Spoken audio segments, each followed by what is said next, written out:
దేవునికి స్తోత్రములు. మీ అందరికీ నా వందనములు. ఈరోజు దేవుని వాగ్దానము.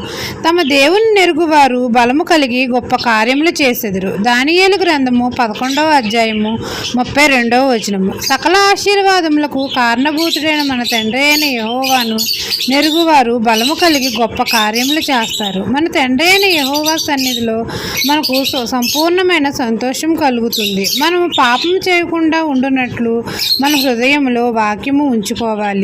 తండ్రి కట్టడలను మనము ఆచరించాలి, వాటిని మనం బోధించాలి. మన నోటితో దేవుడు సెలవిచ్చిన న్యాయ విధులన్నిటిని మన పెదవులతో వివరించాలి. అలా చేసిన ఎడల మన తండ్రి మనకు బలము కలుగజేస్తాడు. మన ద్వారా అనేకమైన గొప్ప కార్యములు యేసే నామంలో చేస్తాము. మన బలహీన సమయంలో తండ్రి మనకు తోడుగా ఉండి మనకు బలము కలుగజేస్తాడు. తండ్రి దక్షిణాస్తము మనకు తోడుగా ఉన్నందున అనేకమైన సాహస కార్యములు చేస్తాము.